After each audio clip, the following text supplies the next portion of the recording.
Баршаңызға сәлем достар, мен каналыма қош келдіңіздер. Бүгін қазіргі кезде ютубта хит болып жатқан самсаның түрі тюльпан самсасымен рецептімен бөлісетін боламын. Алдымен видеоны көрместен бұрын тіркеліп және лайк басуды ұмытпаңыз.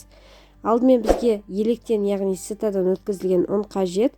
Оның үстіне разрыхитель қосып, жақсылап араластырып, сәл ортасын ашып, бөлме температурасында тұрған қаймағымызды қосамыз. Оның үстіне су құямыз. Суымыз салқын болу қажет, және де бір жұмыртқа салып, жақсылап араластырып аламыз. Яғни қамырға араластырып емес, осы судың өзін араластырып алуымыз керек. Содан кейін осының үстіне бөлме температурасында тұрған сармай қосып, жақсылап араластырып, жұмсақ етіп қамыр илейміз. Сармай міндетті түрде қосыңыздар, және бұл қатпарлы қамыр емес.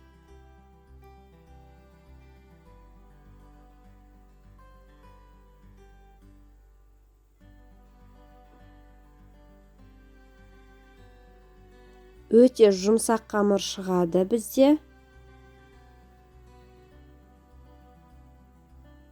Қамырды қатты болып қалмау қажет. Яғни жұмсақ етіп илеуге тырысың. Сол кезде самсаңыздың қамыры өте әдемі, жұмсақ болып шығатын болады. Енді иленген жұмсақ қамырымызды бір 10-15 минутқа үйін тындырып қоямыз.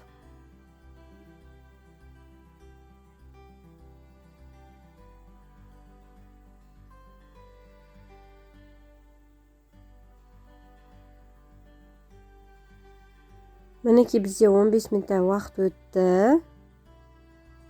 Енді осы қамырымызды алып, мөлшермен 50 граммдай бөлеміз. Алдымен бізде міне фарш және пияз қосып мен дайындап қойдым. Бұл жерде сиырдың фаршы. Қалауларыңыз бойынша тауықтыкін де қосуға болады. Қамырымызға ұн себу арқылы әрқайсысын шамамен 50 граммдай етіп бөліп аламыз.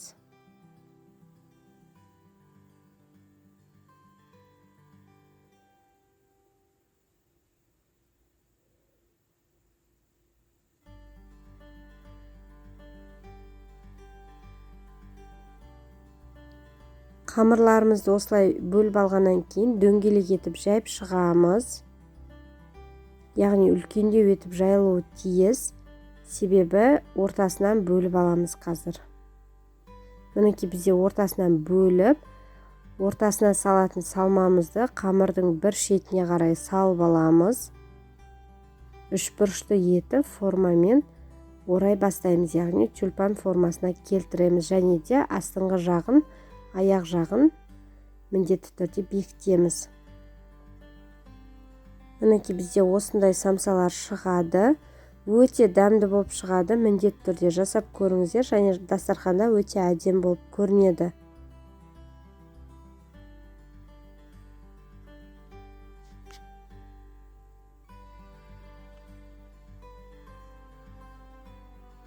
Барлық самсамызды осылай жасап алғаннан кейін жұмыртқаның сарысын жағып 20-25 минутқа 180 градусқа духовкаға пісіріп аламыз.